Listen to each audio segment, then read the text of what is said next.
মাদারীপুরে প্রবাসী রেমিটেন্স যোদ্ধার ফলজ ও বনজ গাছ কেটে ব্যাপক ক্ষতিসাধন করল দুষ্কৃতকারী।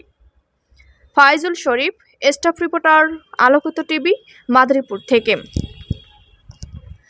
মাদারীপুর সদর উপজেলার খোয়াজপুর ইউনিয়নের মধ্যচক গ্রামে এক প্রবাসী রেমিটেন্স যোদ্ধার বাগানবাড়ির অর্ধশতাধিক ফলজ ও বনজ গাছ কেটে ব্যাপক ক্ষতিসাধন করেছে দুষ্কৃতকারী।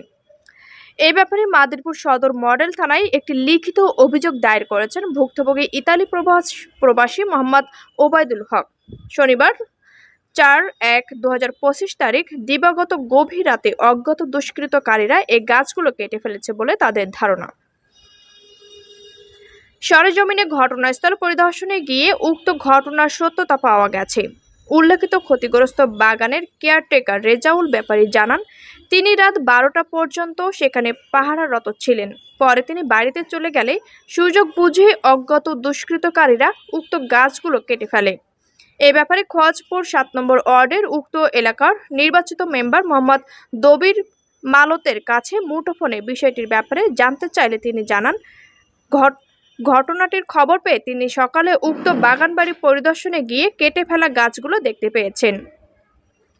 তিনি এর তীব্র নিন্দা ও ঘৃণা প্রকাশ করে আইনশৃঙ্খলা বাহিনী ও প্রশাসনের কাছে সংশ্লিষ্ট দুষ্কৃতকারীদের খুঁজে বের করে গ্রেপ্তারপূর্বক আইনের আওতায় এনে কঠোর শাস্তি প্রদানের অনুরোধ জানিয়েছেন। আলোকিত টিভির স্টাফ রিপোর্টারকে সাক্ষাৎকারে উক্ত বাগানবাড়ির মালিক মোহাম্মদ ওবায়দুল হক অবিলম্বে দুষ্কৃতকারীদের খুঁজে বের করে আইনের আওতায় এনে দৃষ্টান্তমূলক শাস্তির দাবি জানিয়েছেন।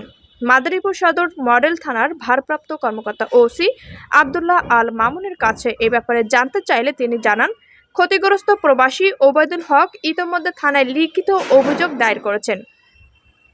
সুষ্ঠু তদন্তের মাধ্যমে অপরাধীদের শনাক্ত করে আইনের আওতায় আনা হবে। এ ঘটনায় উক্ত এলাকার সর্বস্তরের মানুষ এবং যুব সমাজের মধ্যে তীব্র প্রতিবাদের ঝড় উঠেছে। ওবায়দুল হক এই জমির ক্রয় সূত্রে মালিক এবং আমি জমি ক্রয় করে বিভিন্ন প্রজাতির গাছের বাগান করেছি।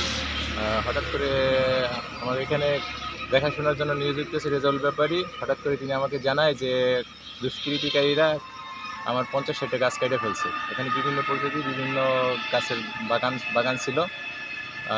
এখানে আমার ব্যাপক ক্ষতি হয়েছে এবং আমি এই গাছ কাটা এটা একটা জঘন্য ধরনের অপরাধ। এই অপরাধের জন্য আমি সরকারের কাছে এবং আইন শৃঙ্খলা বাহিনীর কাছে আমি বিচার চাই, যাতে দৃষ্টান্তমূলক শাস্তির